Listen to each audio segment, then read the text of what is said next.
Bismillahirrahmanirrahim.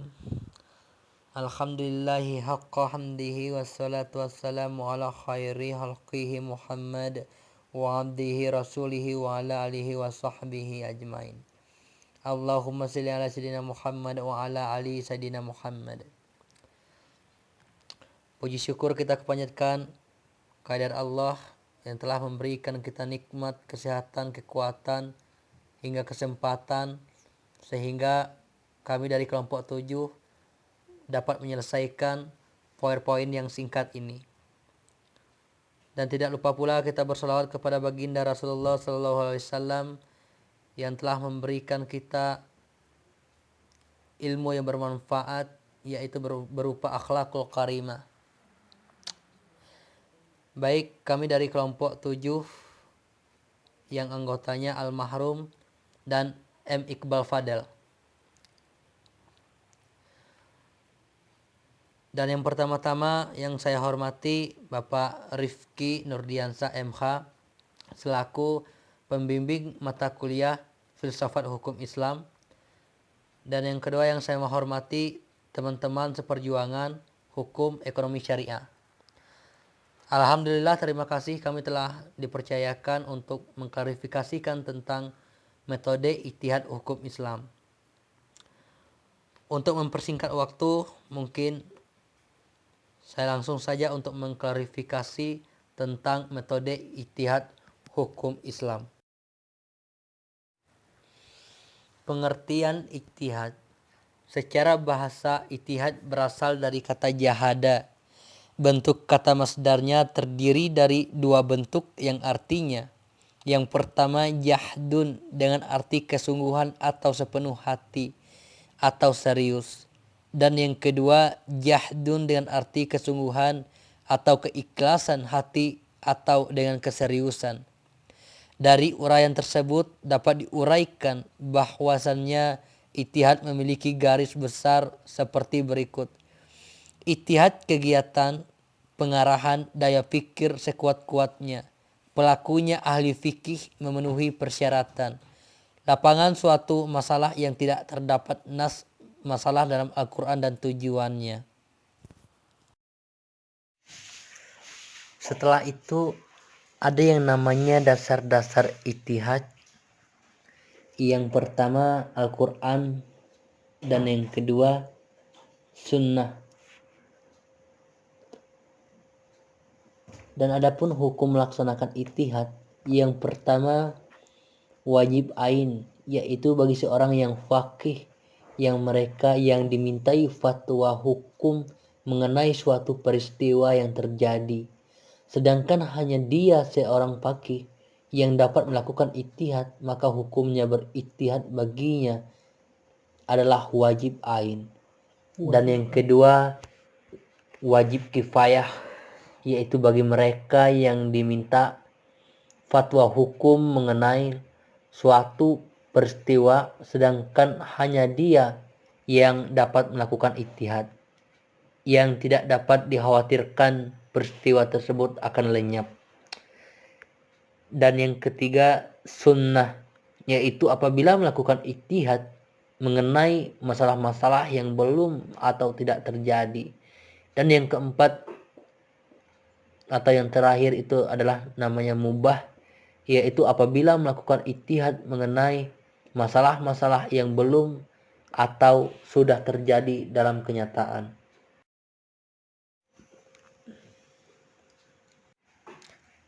Setelah itu ada namanya bentuk-bentuk cara ijtihad, di mana yang pertama ijtihad intifiqai adalah ijtihad yang dilakukan seorang atau lebih sekelompok orang untuk memilih pendapat para ahli fikih terdahulu mengenai masalah-masalah tertentu. Sebagaimana yang tertulis di dalam kitab fikih, kemudian menyeleksi mana yang lebih kuat dalilnya dan relevan dengan kondisi kita sekarang.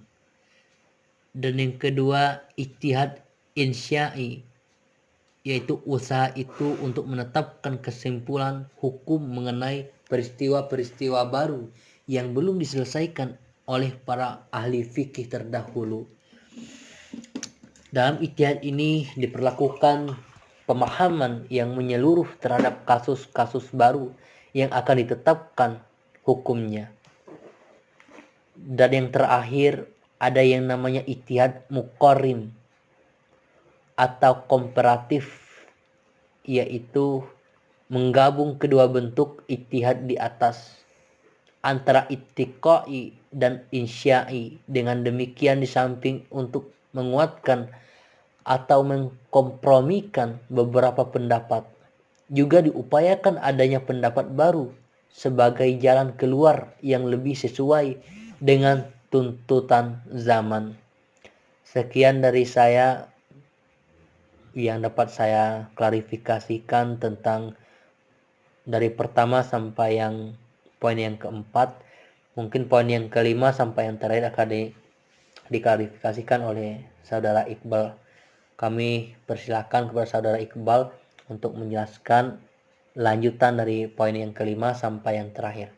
Sekian, terima kasih, saya kembalikan kepada Iqbal. Baik, terima kasih kepada saudara almarhum telah menyempatkan saya untuk menjelaskan penjelasan berikutnya. Baik, di sini dikatakan menurut Dawalbi ijtihad itu dibagi menjadi 3 bagian. Yang bagiannya itu sesuai dengan pendapat Al-Syatibi yang di dalam kitab Al-Muwafaqat.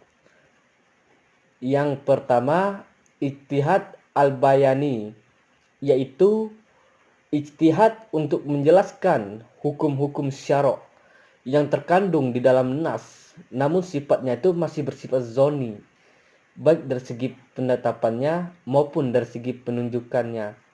2.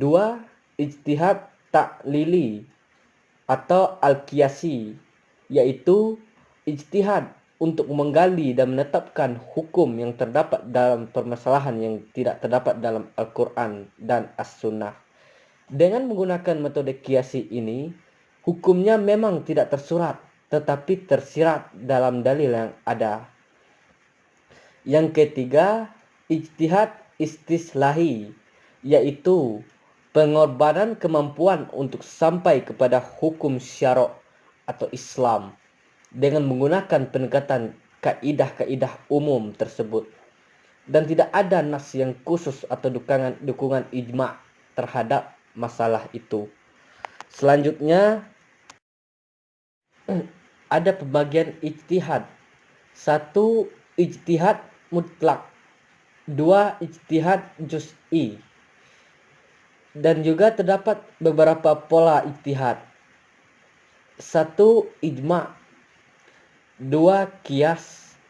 3. Masalah mursalah. 4. Sa'du az-zariyah.